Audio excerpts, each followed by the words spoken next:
Ahan would technically be down the road. This is Maru, so I've jumped parish, which is quite controversial. I actually lived in Cork for 7 years when I qualified as a teacher. I was living down there and renting, and then just kind of this grow to get home came upon me, and I used to go walking the whole time, and I'd be walking up the road and the land across the way is planted, and just kind of like, I just thought it was lovely. I don't know, I always thought the road was really, really nice. Mom and Dad would live 2 miles down the road from us here, and would have bought this land kind of in the 1980s. So it was kind of where we would have brought the cows up in the summertime and kind of milked them up here. So it was kind of like an additional small farm in a sense. My brother is built next door, and we're here, so we're setting up our own little mafia here at the moment. Maddie Boy is where we're from, and in Irish that would be an Madavui, which would be like long ago, I think, when they were doing boundaries between places, that they would have hit in a stick, and it was painted yellow to show the kind of division between places. So that's how this came about here.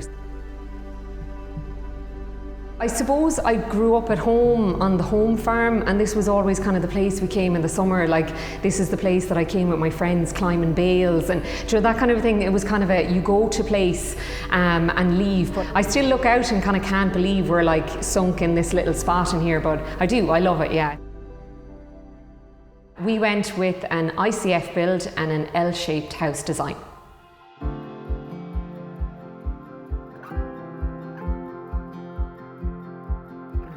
I actually didn't go with an architect at all. So I suppose, as I mentioned previously, I had been in Cork till about 2016, and decided to come up home, move back in with Mom and Dad, and was kind of like, what am I doing? Where am I going? I got a great job in Limerick and was delighted, but that was ticked, but kind of wasn't sure. And I just kind of felt that I really wanted to put down roots, and kind of said, look, rather than maybe buying a house, I kind of thought that I'd like to build. And I suppose my older brother had gone down that process, and I'd seen what he had accomplished in a sense, and for the amount of money and what he got out of it, I just kind of felt that building was amazing, that you could create your home.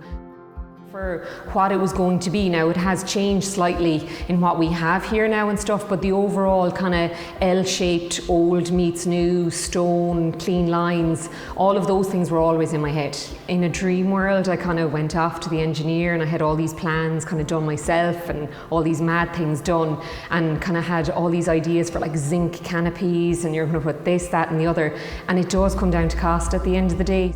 Do you know, like when you're younger and you see your parents going into a shop and like haggling for a price or something, I was never like that. I'd be kind of quite shy about things, or I'd be like, oh, thanks very much, and afraid to offend people. But you kind of get a thicker skin, I find, and once you've done your research, people take you a little bit more seriously. Even the trades that were on site were so good to me. But yeah, you do really, really need to know what you're at.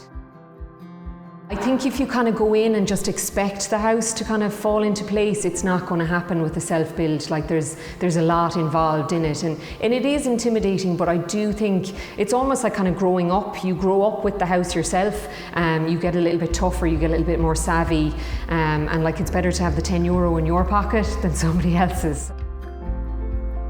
It's really, really nice to be close to home and to have family around you, and I suppose with self-building, that's the big thing about it, that it's so important to have like support and family. So it's been a blessing, even from a safety point of view. When you're gone away and you're like, oh, my brother's next door, it's lovely. I suppose I had a very clear vision for the house, and more maybe a theme, I think, in a sense, if that makes sense, that like it was kind of like quite modern, but like kind of aspects of old through, so you'd kind of have the new married with the old. I didn't want that kind of feel that you're walking into like a dentist surgery and it's very clinical, like we've the whole house miscoated in white. And it's probably the best thing we ever did. Like, it hasn't been painted properly, you can probably see, but it's just a miscoat, but it gives us this like white blank canvas, and then everything, I kind of feel, nearly pops off that, which I really, really love. I'd done loads of research in kitchens and I kind of knew what I wanted, but a lot of people were kind of telling me, oh, put the sink under the window and you'll have to have an extractor fan here. And like, I really wanted an island, kind of some form of an island. I just thought that was a lovely feature. And then they were kind of saying, oh, your island's going to be very small and the space that you're working with, and then we've the hidden pantry as well. So I was kind of telling this to people and I felt like that they were listening to me, but maybe not hearing what I was saying.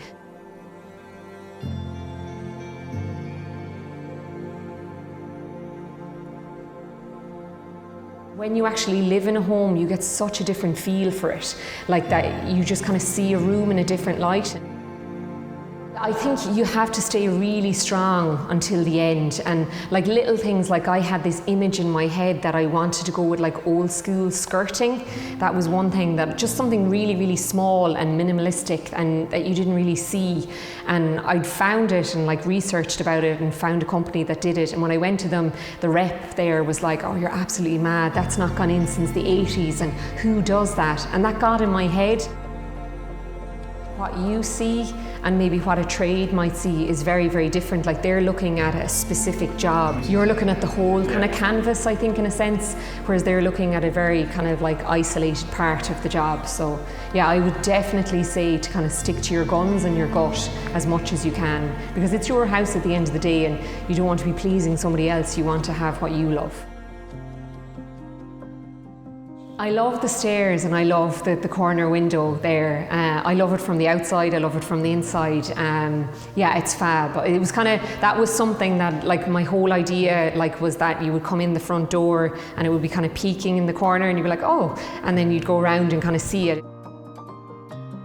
The first night here, do you know what, being completely honest, it's very alien. You feel like you're in an Airbnb or something, because you put so much time into the house and what every little part is going to be and what it looks like, that you actually don't imagine living in it. Well, I didn't anyway. I didn't think about the whole living in it part.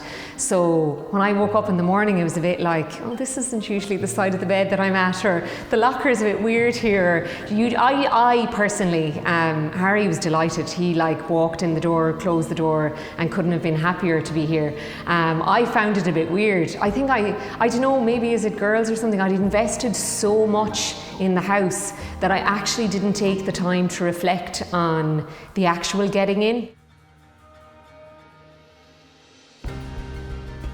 And it was great, like, because Harry kind of said that to me, like we'd be watching TV and he'd be like, just enjoy it, like we're here now. And that's what I would say to people, is that like sit down for the first month and put the feet up and enjoy being there and what you've achieved. It took me a month to get that. And it was just kind of like, you just sit down. I think it was probably nearly sitting on the couch there one evening and you kind of look out and you're just kind of like, oh my God, we're here, and it hits you and stuff. So yeah, it's great. You get kind of proud moments, or I think it's when people come into the house and kind of see it, like, you know, like some of my friends have called up just to see it and kind of get a tour. And when they kind of react, there's that kind of sense of self-satisfaction that you're kind of going, oh my God, like we've actually done this.